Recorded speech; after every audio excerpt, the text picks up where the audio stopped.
بسم اللہ الرحمن الرحیم۔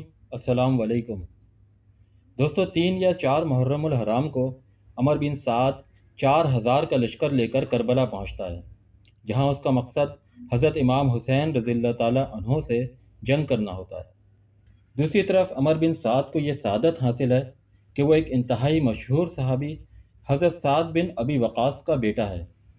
حضرت سعد بن ابی وقاص، جنہوں نے ابتدائی دور اسلام میں حضرت ابو بکر صدیق رضی اللہ تعالیٰ عنہ کی ترغیب پر اسلام قبول کیا اور اس کے بعد تقریباً ہر غزوہ میں حضور صلی اللہ علیہ وسلم کے ساتھ رہے۔ حضرت سعد بن ابی وقاص رضی اللہ تعالیٰ عنہ کو یہ شرف بھی حاصل ہے کہ وہ عشرہ مبشرہ میں شامل ہیں۔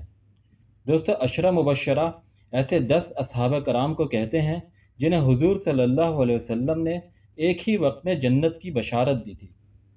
تو پھر کیا وجہ تھی کہ اتنے بڑے صحابی کے بیٹے کربلا میں حضرت امام حسین رضی اللہ تعالیٰ عنہ سے مقابلے کے لیے اپنی لشکر لے کر کھڑا تھا؟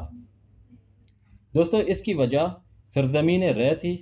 سرزمین رے ایک سرسبز و شاداب اور زرخیز زمین تھی، جس کی ملکیت عمر بن سعد کو ابن زیاد نے عطا کی تھی۔ لیکن جب ابن زیاد کو حضرت امام حسین رضی اللہ تعالیٰ عنہ کے کربلا پہنچنے کا پتہ چلتا ہے تو وہ عمر بن سعد کو طلب کرتا ہے اور اس سے امام حسین رضی اللہ تعالیٰ عنہ سے جنگ کرنے کا مطالبہ کرتا ہے۔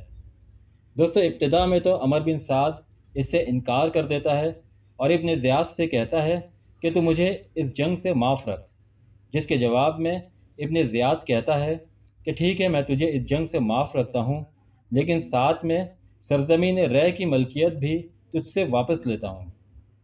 دوستو، یہ سن کر عمر بن سعد ابن زیاد سے ایک رات سوچنے کی مہلت لیتا ہے اور سوچ وچار کے بعد سرزمین رے کی ملکیت بالآخر اس پہ غالب آ جاتی ہے۔ وہ ابن زیاد کے پاس پہنچتا ہے اور امام حسین رضی اللہ تعالیٰ عنہ سے جنگ کرنے کے سلسلے میں اپنی آمادگی ظاہر کرتا ہے، جس کے بعد ابن زیاد 4000 کا لشکر دے کر اسے کربلا روانہ کرتا ہے۔ دوستو، کربلا پہنچ کر عمر بن سعد قرہ بن قیس حنظلی کو امام حسین رضی اللہ تعالیٰ عنہ کے پاس روانہ کرتا ہے اور امام حسین رضی اللہ تعالیٰ عنہ سے عراق آنے کا مقصد دریافت کرتا ہے، جس کے جواب میں امام حسین فرماتے ہیں کہ مجھے کوفہ کے لوگوں نے دعوت دی ہے اور اسی بنیاد پر میں عراق آیا ہوں۔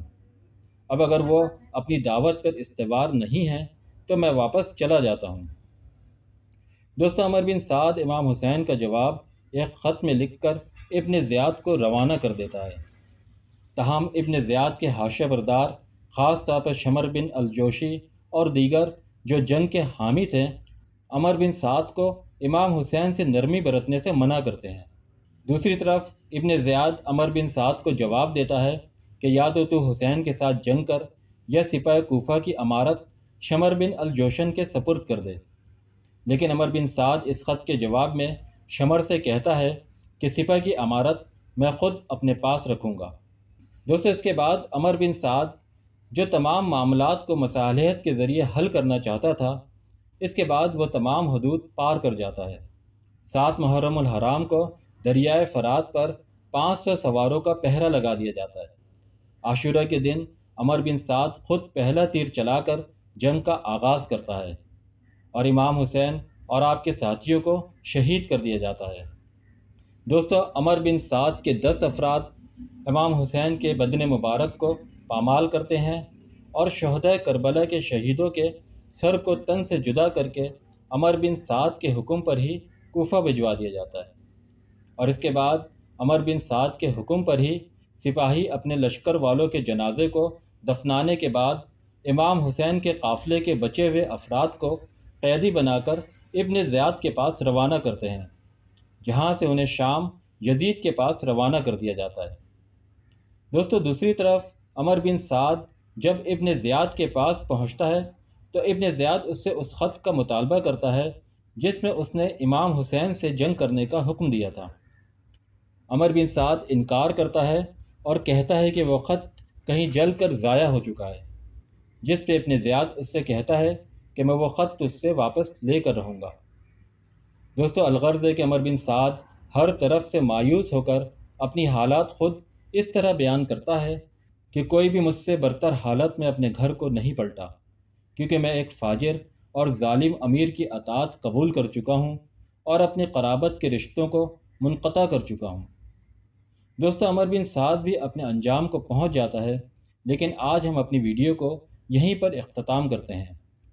اللہ تعالیٰ سے دعا ہے کہ کہنے سننے میں جو غلطیاں اور خامیاں ہوئی ہیں، اللہ تعالیٰ انہیں دور کرے اور انہیں معاف کرے۔ اور دوستو، اگر آپ کو یہ ویڈیو اچھی لگی ہے تو ویڈیو کو لائک کریں، کمنٹس میں اپنی رائے کا اظہار کریں، ویڈیو کو شیئر کریں اور میرے چینل کو سبسکرائب کریں۔ شکریہ۔